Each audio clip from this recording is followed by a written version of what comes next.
Trump's alleged attempted assassin has been identified. Reloading! Reloading! Reloading!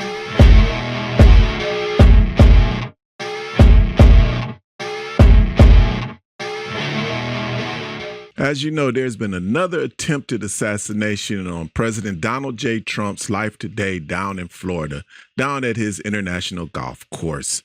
And the alleged attempted assassin has been identified as Ryan Wesley Routh. Yes, Ryan Wesley Routh, and the information is starting to come out about him too. He was a pro-Ukraine fighter. He was for the Ukraine war, and he was over there trying to get others to come over there from the USA and help them in the fight. Listen, we got in his own words what it was he was about. There's a great article from Raw News Alert over there on Twitter, and we're going to see what this guy, Ryan Wesley Routh, is all about. It kind of gives us some more information onto who this guy is and what it is that we're facing over here in America in this greatest time in our history. Here, let's get over here to this video and see what he's talking about. That's him right there, Ryan Wesley Routh.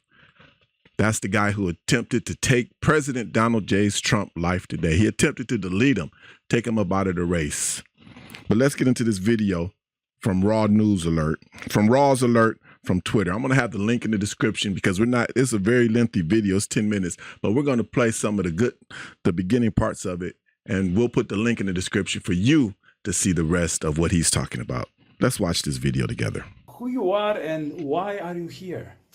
I'm 56 from the U.S., from North Carolina originally, so I live in Hawaii now, so flew all the way from Hawaii here. So the question as far as why I'm here, to me, you know, a lot of the other conflicts are gray, but this conflict is definitely black and white. This is about good versus evil.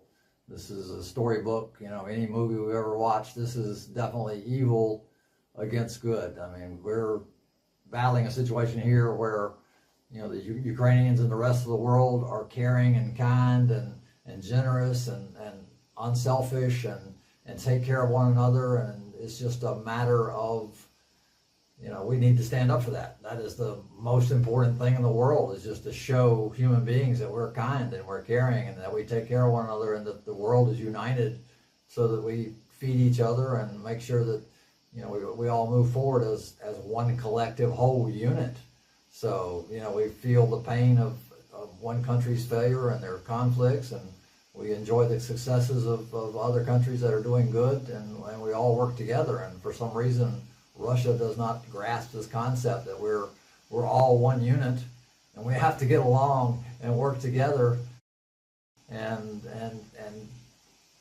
be normal human beings. This is 2022. We have to work together. It seems asinine that we have a leader in a country that does not understand the concept of being unselfish and being generous and being kind and just the basic moral values that are required by human beings. As you can see in the description, this was an interview he gave in 2022 to the Newsweek that's over there in, what does that say? The Newsweek Romania. This was an interview he did in 2022. The attempted assassin of Donald J. Trump, Ryan Wesley Routh. Let's continue to hear what he's talking about in his own words. These days, it blows my mind. And what are you doing here in Ukraine? My initial goal was to come and fight.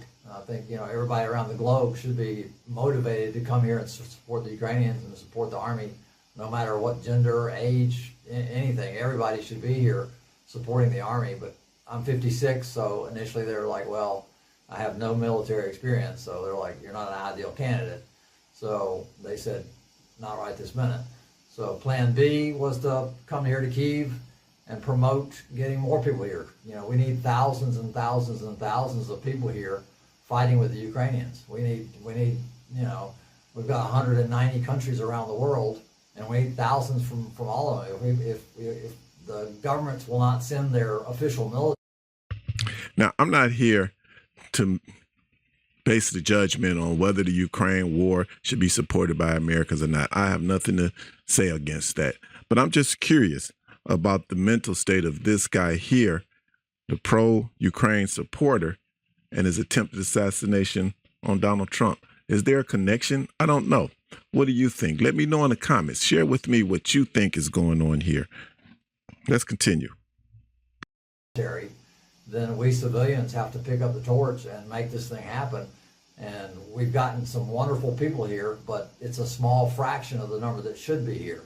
If we have 5,000, to 10,000 people here fighting, that is just a minuscule amount of the 5 billion people on the globe. We need everyone here fighting. That's why I'm in Kyiv. So every project that I promote is about getting people here to support the Ukrainians. We were at a critical juncture in this war where we are sitting on the fence as far as whether good or evil is going to win. Right now we're looking at a situation where the world is waning and it's thinking that this is important or not. And we're at a point where, all right, are we going to stand for humanity, for human rights, for everything that is good with the world? Or are we just going to ignore it? If everybody is complacent and doesn't join this fight, then guess who's going to win? It might take 10 years, but we're going to lose this battle if everyone around the globe does not stop what they're doing and get off the couch and come to Ukraine and defend the human rights of everyone around the globe. This is the most important thing going on in the world today. So sitting around and letting life go on as normal and complaining about gas prices and complaining about, your luxury life in whatever country you live in is unacceptable. As human beings, we must support each other. We cannot turn our backs on anyone around the world and expect the problem to go away. So I've been dealing with Russia for my entire life. We had one period where it was okay, but now we've let it slip back into terrorism. So it's just, the world needs to respond. Why world leaders are not sending military is beyond me. We're going to have to elect new leaders the next go around that have a backbone and that have the fortitude to say, hey, we're not going to tolerate this type of behavior. This type of behavior is unacceptable anywhere, any place. So it's totally unacceptable. And why people are not responding, I do not know. What? He said this is the most critical thing that's going on in the world right now. Now, I won't disagree with him with that because we know that right now that's a very heightened and dangerous state over there can be quickly escalated into a world war. And we know that Russia is a nuclear power, and there's already been hints that Putin is ready to use his nuclear arsenal. If he's pushed into a corner, what do you think he's going to do? So I would agree with that guy there that this is one of the most important things that's going on in the world right now. But he says that he's been fighting Russia all his life. I wonder, what does that mean? I don't know. But as more stuff starts to come out about Ryan Wesley Routh, I'm pretty sure that we will get some more information about his mental state. I'm curious, what do you think about this alleged assassin, attempter of Donald J. Trump's life? Again, his name is Ryan Wesley Adams. And as more information comes out, you'll be sure to get it from InfoWarnings. If you want to watch the rest of this video, the link to the entire video is in the description below. So just go down there to that description, click that link, and you'll be able to watch the video in its entirety. Again, like, share, and subscribe so we can continue to bring you more news. You've been warned.